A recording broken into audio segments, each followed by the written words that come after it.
Andiyan na ba si Mayor? Para lang ho natin matanong kasi ang MMDA daw nananawagan na kung maaari nga po gawin daw pong uniform na ito sa buong Metro Manila. 5,000 pesos. Ilan na ba ang namultahan dito ng San Juan? At ilang pong mga lugar na ganito rin po siguro ang laki ng multa kung meron man. At maliban dyan actually dito po sa mga paglabag, meron din pong kaukulang pong kasong kriminal na maaari pong isang pambul. Anyway, sige po, andyan na ba siya? Kung andyan na, sige, ano yung NSDS? Anong ibig sabihin? Nasa linya. Linya. Kala ko. Na-typo error lang. Kala ko panibagong ano na naman yan. Panibagong Code. term ng Gen Z. Oo. Mayor, magandang umaga po, Mayor. Yes, magandang umaga, Manong Ted at DJ Chacha. Maraming salamat po sa muling pag-ibitan niyo sa akin sa inyong programa. Opo, Mayor, ito pong problema sa basura po, partikular sa Metro Manila. Ang inyo pong lungsod, meron na hong ordinansa. Ang sinasabi ng MMDA, dapat daw ho ay maging uniform na itong pagmumulta. And sinasabi po ni Chairman Artes, 5,000 po. Anong tugon nyo doon? Tama po kayo, Manong Ted. Last year, tayo po sa Metro Manila Council, nagpasa po tayo ng isang MMC resolution kung saan nagkasundo nga po ang Metro Manila Mayor na itaas na to the maximum amount of 5,000 pesos yung multa pagdating po sa maling pagtapon ng basura. At kami po sa San Juan, immediately last year, we amended our ordinance kung kaya't effective last year din po. Dito sa San Juan, kung kayo po mahuli na nagtatapon ng basura sa maling lugar, 5,000 piso na po ang multa niyan. First offense pa lamang at kung kayo umulit, paulit-ulit din po yung 5,000 pesos. At binahagi ko rin nga po na posible rin kung kayong makasuhan kung hindi ninyo bayaran yung multa. Kapag yung iba siguro, baka inisip nila, matitikitan lang naman ako, pwedeng hindi ko naman ito bayaran. Pwede kayong makasuhan sa korte. At ang korte pwedeng magdesisyon na makulong yung mga hindi rin nagbabayad ng multa. So bakit namin ginagawa ito sa San Juan? Because number one, gusto natin na mapanatili po ang disiplina sa ating mga mamamayan. But ako personally, aside from the fines, aside from the penalties, dapat talaga from within tayo mga mamamayan, wag na nating hayaan na magtapon pa tayo ng basura kung saan. Dapat po talaga maging disiplinado tayo. Dahil nga itong mga problemang ating nararanasan, kahit anong efforts po natin sa mga pumping stations, sa mga drainage improvement, kung puro basura rin po ang makikita natin, just like what we have seen in the past few days, Manong Ted, I'm sure, DJ Chacha, nakita niyo po, sa balita nitong mga nakarang araw, yung basura sa ating waterways, itong mga nakarang araw nga, ang tanong, saan nang galing lahat yan? Meron nagtapon yan sa ating mga daluyan ng tubig. So, if we could just lessen itong pagtapon ng basura. In fact, if we could stop it, para nga hindi na natin maranasan yung ganitong klase na pagbabaha. Opo. Well, ito ho kasing mga fines is only one element or component. Dito pong malaki, malawak po na usapin tungkol po sa garbage collection and the corresponding disposal. Pero Mayor, as you very well know, 'di ba? Meron tayong Republic Act number 2000. I'm sorry, 9003, Ito'y enacted 2000. Ito pong Ecological Solid Waste Management Act na ito na nag-oobliga sa lahat ng LGUs na sa kanila manggaling mismo yung pagkukusa na ayusin ang lahat po ng garbage collection, etc. As a matter of fact, may mga LGUs na sobrang mahal ng garbage fees, Kayo po mismo, Mayor, sa inyo po, naging effective ba ito? Kasi meron din kaisipan na kahit naitaasan mo ng multa yan, sabi nga ng Presidente Marcos, kung wala namang pagtatapunan yung tao o hindi alam sa magtatapon dahil wala nangungulekta po ng basura, ganun po magiging problema. Manong Ted, yung ating ordinance, yan po ay tama po kayo. It is one component. It does not mean it will solve the problem.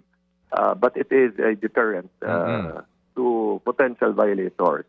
At ang dapat din po, kaakibat niyan ay ang mga LGUs po natin ay siguraduhin na tama po ang nagiging sistema pagdating sa pagkolekta ng basura. Dapat po yung bilang ng mga trips na dapat isagawa, talagang nagagawa po dapat yan.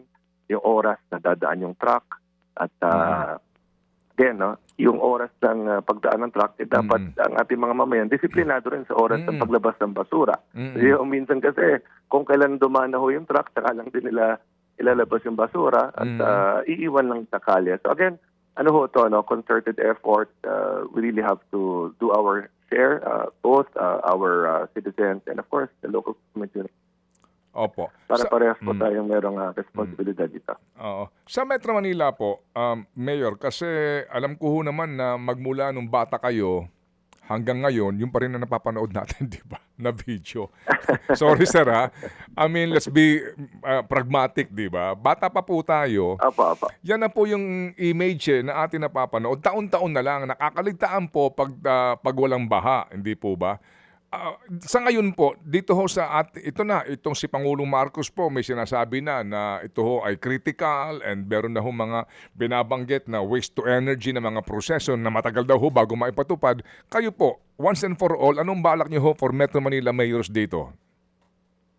Well, okay. Ganito po, Manong Ted. That's true, no? Ever since, problema na po talaga ang basura. Hanggang ngayon, nakikita nga ho natin ang bagamat pinagsusumikapan ng lahat, bumabalik ang problema. So, let us see ano ba yung mga paraan pang pwedeng gawin. Your question po, alam nyo, that's something that we will discuss also with our fellow mayors. In fact, sa next MMC meeting po namin, i-follow ko rin po yung mga proposals sa waste to energy. Tama ko kayo, hindi agad-agad yan magagawa, but it's always good to have a plan moving forward, no? Sapagkat hindi pwedeng manatili na lang tayo hall ng hall at dinadala lamang sa sanitary landfill, because once we shift to waste to energy, mas maging incentivized ngayon din, no? Yung pag-haul ng basura dahil nako-convert yan into energy. No? So mas merong incentive for everyone really to ensure na yung basura na nakikita natin sa waterways ay makolekta, because it becomes something that's useful, which is energy. So that's something that we will discuss, Manong Ted.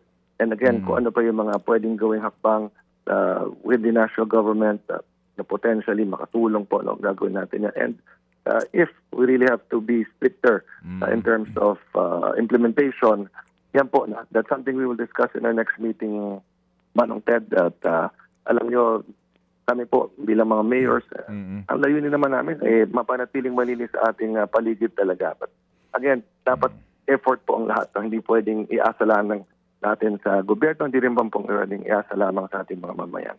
Yes, sir. Opo. In case lang po na makapulong ho ninyo, ito pong mga nandoon kasi meron po tayong isang lupon sa ilalim po nitong Republic Act number 9003, no?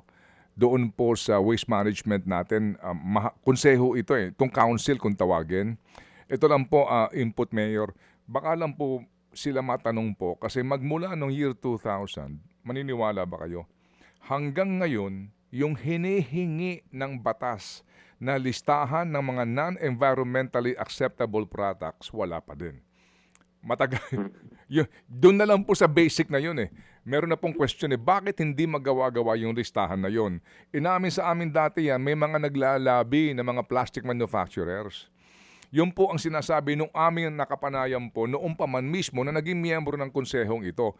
Kaya kung doon pa lang po, Mayor, hindi na po maipatupad ng Estado ang provision basic ng Republic Act na ito, ano pang ating aasahan in the future, di po ba?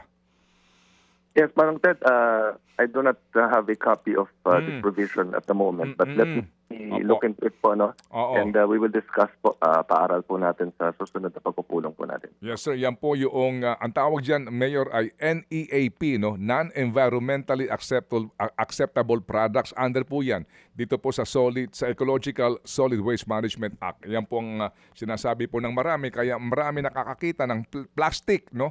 Basically po, plastic ang numero unong problema, pero yan din po ang hindi natutugunan mismo nung council dito po sa batas na ito, Mayor. Okay. Thank you po. Thank you po for the information, Manong Ted. Let me look into it po. No? We will discuss also with the national government regarding its implementation. Opo. Nananalig po kami sa inyo po. Kayo ho, ng mga bata-batang mayor, baka kayo na pong pag-asa. Ang pag-asa sa basura, totoo.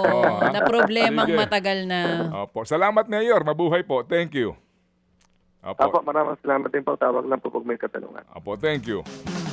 Mga kapatid, patuloy po kayong tumutok sa 105.9 True FM para sa totoong balita, impormasyon, music and entertainment. Mag-subscribe sa aming YouTube channel at podcast at sundan nyo kami sa Facebook, Instagram, X at TikTok sa True Network PH. Bisitahin din po ang aming official website, truefm.ph. At panoorin din kami sa True TV Signal, Channel 19. Kami po ang 105.9 True FM. Laging true sa'yo, kapatid.